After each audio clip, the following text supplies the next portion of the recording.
ఇది సినిమా మీ పుష్ప అందరూ చూస్తారు, ఎందుకంటే మంచి మనసుతో తీశారు, మంచి కంటెంట్ తీశారు కాబట్టి అందరూ కంపల్సరీ ఆదరిస్తారు.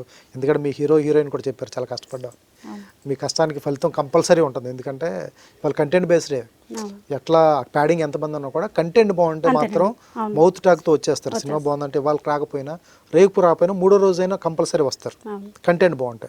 కంటెంట్ బాగోతే ఎవరేం చేయలేరు. బట్ సో ఇది పక్కన పెడితే జయప్రకాష్ రెడ్డి గారు ఇప్పటికీ మనిషి లేకపోయినా కూడా ఆయన డైలాగ్స్ ఎవరికైనా స్ట్రెస్ ఫీల్ అయితే నాయకులది కానీ చాలా ఒక సినిమా అని చెప్పలేము, ఒకటని చెప్పలేము ఆయన చెప్పడానికి. సాయంత్రం పాటుకు ఒక హాఫ్ అన్ అవర్ ఇట్లా పెట్టేసుకుని ఆయన ఇంటా పడుకునే వాళ్ళు చాలామంది ఉన్నారు. ఎప్పుడు అనిపిస్తూ ఉంటుంది మీకు ఎప్పుడైనా చూసినప్పుడు, మీకు తెలియకుండా, మీరు జయప్రకాష్ రెడ్డి గారి కూతురు కాదని తెలియకుండా మీ నాన్నగారి వీడియోలు మీ పక్కన చూస్తున్నప్పుడు కానీ, లేకపోతే మీ నాన్నగారి వీడియోలు చూస్తున్నప్పుడు కానీ, మీ నాన్నగారు పొగుడుతున్నప్పుడు కానీ మీకు తెలియదు మీరు జయప్రకాష్ రెడ్డి గారు చాలా మంది తెలియదు. అప్పుడు మీరు ఎలా అనిపిస్తూ ఉంటుంది ఒకసారి? అదేంటే ఆ హ్యాపీనెస్ మనం చెప్పలేము అంటే చాలా గ్రేట్ఫుల్గా ఫీల్ అవుతాను. జరిగినాయి ఎప్పుడన్నా? చాలా జరిగినాయి అండి. ఇప్పుడు మీరు చెప్తుంటే కూడా same I feel the same. ఎందుకంటే ఆ స్ట్రెస్ ఫీల్ అవ్వడం అనేది ఆఖరికి డాక్టర్స్ ఉంటారు మా విజయవాడ కానీ గుంటూరు కానీ, మా నాన్నగారు వెళ్ళి కన్సల్ట్ అయ్యే వాళ్ళు కానీ, మేము వెళ్ళే వాళ్ళం కానీ, మా ఫ్యామిలీ వాళ్ళు అంటారు, మేము మార్నింగ్ అంత కష్టపడి డాక్టర్స్ ఈ సర్జరీలతో వాటితో ఎంత కష్టపడి నైట్ వెళ్ళి నాయక్ కానీ కృష్ణ కానీ నువ్వు వస్తానంటే వద్దంటానా కానీ, ఈ నాన్నగారు కామెడీ మూవీస్ ఏవి చూసినా సరే, అల్ల నరేష్ గారి మూవీస్ ఉన్నాయి చాలా, ఏవి చూసినా రిలాక్స్ అయిపోతాను సార్ అని చెప్పి అలా చెప్పిన సందర్భాలు నాకు తెలియకుండా నా పక్కన ఉన్న వాళ్ళు ఇలా చెప్పిన సందర్భాలు, ఆయన గురించి పొగిడింది, ఆయన్ని ఎవరు రిసీవ్ చేసి నచ్చని వాళ్ళు అంటూ అంటూ ఎవరు లేరు అని అనిపించేలా ఉంటుంది అనమాట.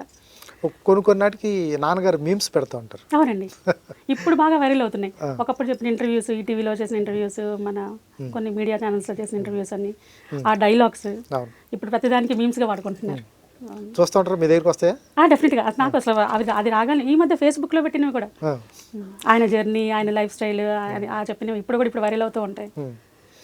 ఏంటండి ఎట్లా జరిగింది నాన్నగారి జర్నీ? ఎందుకంటే నాన్నగారితో ఒక చిన్న ప్రస్థానం కాదు, స్టేజ్ ఆర్టిస్టు, థియేటర్ కోసం ఆయన సినిమాల్లో బిజీగా ఉంటా కూడా స్టేజ్ డ్రామాలు వేశారు ఆయన ప్రస్థానం కొంచెం మీరు ఒక్కసారి చెప్పండి, ఆయన స్ట్రగుల్ ఫేజ్ ఎలా ఉంది?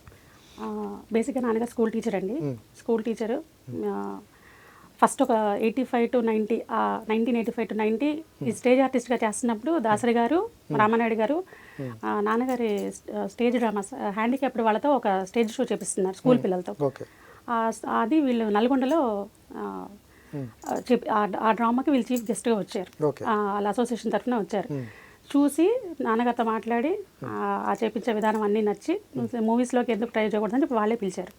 సో 1985 to 90 చెన్నైలో ఇండస్ట్రీ ఉంటే నాన్నగారు వెళ్ళిపోయారు.